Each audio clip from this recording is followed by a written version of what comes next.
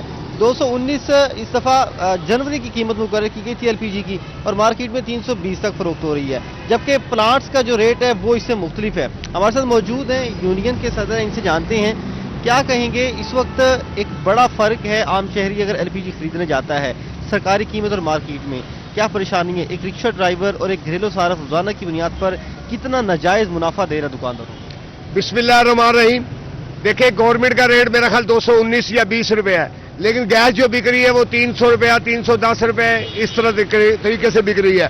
جب ہم لوگ رش کے ڈرائیور اکٹھے ہو کے جب دکان پہ جاتے ہیں کہ جناب یہ کیا ہے، اتنا فرق کیوں ہے، وہ تو کہہ رہے ہیں ہم 10 روپے کما رہے ہیں۔ بھائی کس طرح 10 روپے کما رہے ہیں؟ وہ کہتے ہیں جی آج کا ریٹ، آج میں نے پتا کیا، وہ کہتے ہیں آج کا ریٹ کے اور سیکے کا ریٹ ہے کوئی 275 روپے کلو۔ 275 آپ پلانٹس سے لے کے آ رہے ہیں؟ وہ کہہ رہے ہیں، دکاندار کہہ رہے ہیں کہ ہم 275-80 روپے پلانٹ کے باہر ہمیں مل رہی ہے، اس کے بعد اگر ہم کرایہ ڈالیں، یہ ڈالیں وہ ڈالیں، 10 روپے 15 روپے ہم کما رہے ہیں۔ تو گورنمنٹ کو چاہیے، ہماری سی ایم کو چاہیے کہ جس طرح باقی چیزوں پہ کنٹرول کیا ہے اس طرح گیس کے پلانٹوں پہ بھی کنٹرول کرے، تاکہ دکاندار بھی سستی بیچے، ہمیں بھی سستی ملے اور ہم اپنی خوشحال زندگی گزار سکیں۔ انکل جی آپ سنائیں، رکشے میں ایل پی جی روزانہ کی بنیاد پر ڈلواتے ہیں، کتنا نقصان ہو رہا ہے ایل پی جی اتنی مہنگی ہونے کی وجہ سے؟ ہاں جی نقصان تو ہو رہا ہے، کیا کریں پھر، مہنگی گیس ملتی ہے، گیس مہنگی دے رہے ہیں، دکاندار کہتے ہیں جی یہ گیس بہت مہنگا مل رہا ہے۔ ہاں جی آپ گھر میں کیا استعمال کرتے ہیں، سوئی گیس یا ایل پی جی؟ سوئی گیس۔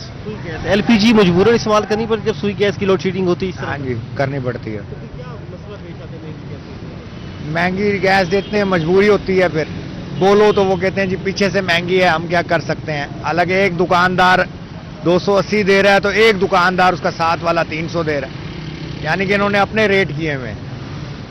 رکشے کے کرائے کتنے بڑھ گئے ہیں ایل پی جی کی وجہ سے؟ رکشوں کے کرایہ جیسے جیسے گیس بڑھے گی ویسے ویسے رکشوں کے کرایے بڑھ جاتے ہیں۔ جیسے گیس بڑھتی جائے گی رکشوں کے کرائے بھی بڑھتے جائیں گے، اور دوسری جانب آپ نے گھریلو صارفین سے سنا کہ مجبوراً ایل پی جی کی قلت کی وجہ سے، ایل پی جی سوئی گیس کی قلت کی وجہ سے ایل پی جی استعمال کرتے ہیں، لیکن وہ بھی کافی مہنگی ہے، اور پلانٹس کی طرف سے بھی ایل پی جی جو ہے وہ سرکاری دام کی بجائے پلانٹس کے اپنے دام پر فروخت کی جا رہی ہے۔ کرایہ ہے، بجلی ہے، کئی اخراجات ہیں، جس کی وجہ سے ایل پی جی 219 کی بجائے 320 تک پہنچ گئی ہے۔ کیا جا رہا ہے کہ وزیر اعلیٰ پنجاب اس بات کا بھی نوٹس لیں اور ایل پی جی بہت شکریہ شکیل سلطان، آپ اپڈیٹ کر رہے تھے کہ قانون کی گرفت مضبوط، ملتان میں غیر قانونی پیٹرول پمپ اور ایل پی جی ری فلنگ کرنے والے دھندوں پر انتظامیہ کا وار، دوران کریک ڈاؤن 1 ماہ میں 250 دکانیں سیل کر دی۔ اسسٹنٹ کمشنر ازکا سحر انسانی جان کے تحفظ کے لیے پرعزم۔ مزید جانتے ہیں مہر عمران سے۔ جی مہر عمران بتائیے گا۔ جی بالکل بات کریں گے ملتان میں ڈیکینٹنگ اور پیٹرول جو یونٹس ہیں ان کے خلاف، غیر قانونی ان یونٹس کے خلاف کارروائیاں جاری ہیں۔ ملتان کی اگر ہم بات کریں تو ہم نے دیکھا کہ گزشتہ ماہ بھی سینکڑوں جو مقدمات کا اندراج بھی ہوا، اس میں دکانیں سیل بھی ہوئیں، جرمانے بھی باری کیے گئے، اور اب یہ جو ہے وہ اس کو کس طرح دیکھا جا رہا ہے۔ اے سی سٹی صاحبہ ہمارے ساتھ موجود ہیں، ان سے ہم جانتے ہیں۔ میم بتائیے گا یہ کب تک چلتا رہے گا ڈیکینٹنگ کا یا غیر قانونی پیٹرول یونٹس کا، اور جب آپ جا کے کسی جگہ ان کو پکڑتے ہیں اس کے آگے کیا پروسیس ہوگا؟ جی بالکل، یہ انلیگل ڈیکینٹنگ کہہ لیں کہ ہمارے شہریوں کے لیے ان کے جان کو خطرہ لاحق ہے۔ اس کی وجہ سے اس میں ہم نے متعدد بار لوگوں کو وارننگز بھی دی ہیں، ان کو آگاہ بھی کیا ہے، لیکن ان کے نہ باز آنے کی صورت میں ہم اب کارروائیاں کر رہے ہیں۔ لوگوں کے خلاف ہم نے اس میں ایف آئی آرز بھی کروائی ہیں، ان کے یونٹس کو سیل بھی کیا ہے، بلکہ جتنی مشینری ہم نے اٹھائی ہے سول ڈیفنس کی مدد سے ان کو کنفسکیٹ بھی کر رہے ہیں۔ ہم اپنی طور پر پوری کوشش کر رہے ہیں، ڈسٹرکٹ انتظامیہ اس میں کہہ لیں کہ بڑی متحرک ہے کہ لوگوں کو انلیگل ڈیکینٹنگ کے خلاف روکا جائے، ان کو باز کیا جائے۔ تو اس سلسلے میں ہم سے جو بھی قانونی کارروائی عمل میں لائی جا رہی ہے ہم اس پہ پوری طرح سے کہہ لیں کہ اپنی کوششیں کر رہے ہیں، ان کو روک رہے ہیں۔ بالکل روکا جا رہا ہے، اور اس حوالے سے اگر ہم بات کریں تو ایک ہفتے کے دوران ہم جی بہت شکریہ مہر عمران آپ کا۔ مارکیٹ میں آٹے کی قیمتوں میں نمایاں کمی، 15 کلو گرام پرائیویٹ آٹے کا تھیلا 150 روپے سستا ہو کر 1950 روپے کے بجائے 1800 روپے کا ہو گیا۔ مارکیٹ میں آٹا 10 روپے کلو سستا ہو کر 120 روپے کلو فروخت ہونے لگا ہے۔ اس حوالے سے مزید بات کر لیتے ہیں ہمارے نمائندہ فراز رمضان سے۔ جی فراز، کیا اپڈیٹس ہیں؟ بالکل آٹے کی قیمتوں میں جو اضافہ تھا، ضلع انتظامیہ کی سختی اور پکڑ دھکڑ کی وجہ سے آٹے کی قیمتوں میں کمی واقع ہوئی ہے۔